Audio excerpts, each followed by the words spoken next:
25 kilometre आदिवासी गिदर को तड़ाम तड़ाम ते सेन कते कलेक्टर अभियोग को एमादे मिड हॉस्टल रिन आदिवासी गिदर नुनंग को टॉर्चर होजो कना नुनंग को हैरान होजो कना जमन्यू रे तो 25 किलोमीटर तड़ाम तड़ाम ते को सेन लेना कलेक्टर ठेन अभियोग एम लगी मयूरभंज रे मिड नोंकान चितर सामांग ते हेजना जहां नो विजुअल पे नेलिया मयूरभंज कलेक्टर ठेन को सेटर अकन गिदर को विजुअल नुकु 25 किलोमीटर तड़ाम तड़ाम ते नोडे को हेजना बासी पिठा खुंटा ब्लॉक रेनांग बासी पिठा कोन तड़ाम तड़ाम ते बारीपदा कलेक्टर ऑफिस में 25 किलोमीटर हुयुका और ओंडे हेज कते आको अभियोग को एमेया जम ठीक ते बांग को मा को कना मास्टर को माने जातिगत आक्षेप मिटंग हुडिंग आक्षेप छोटलोक लेका को व्यवहार हुडिंग होड़ लेका को व्यवहार नोंका व्यवहार गिदर सला हुई चेत ओंडे को पढ़ावा चेत ओंडे को चेदोआ उनको गिदर चेत को चेदोआ जहाँ रे मिटंग नोंकान कथा को चेत को एगेर अकर हिस्सा सुय कथा जदि को चेत को इनखान गिदर चेत को चेदोआ माने नोंका शिक्षा व्यवस्था रेनांग ओडिशा रेनांग अवस्था नोंका मेना और नवा नवा कथा बांग करा अडिगान न्यूज सामांग ते हेजना गिदर को रा उतर का रेंगे नोंका सुदम मर्डी जहां तेरे शिक्षा मंत्री ताहे कना उन अक्तरे नोंका व्यवस्थाय बनाव हटवा का नोंका व्यवस्थाय भीतर भीतर दे खोकला हका हॉस्टल वार्डन को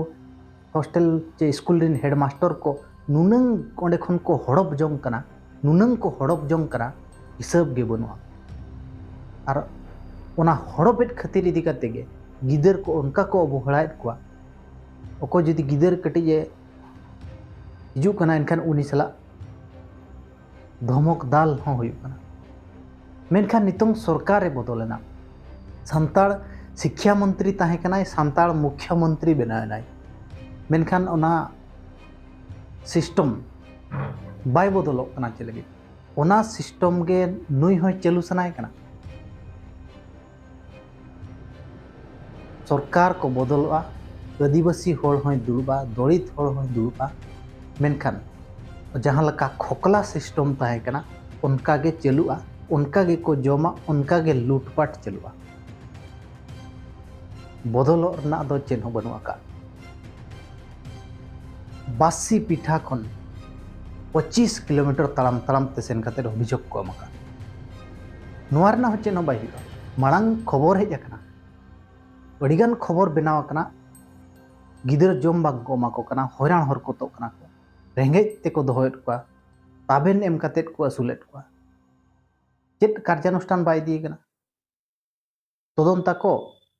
ट्रांसफर काया को नोआ गे कार्यानुष्ठान आर चेन हो बनुआ का नितोंग हो उनका गे हुआ आर चेन हो बांग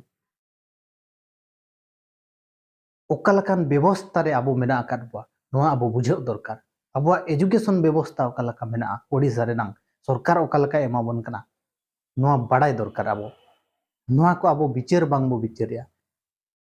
नोआ को अतु अखड़ा रे हों विचार दरकार दो आले अतु रनांग स्कूल रे ठीक जम को एमोग कना चे बांग ठीक पढ़ाव हुयु कना चे बांग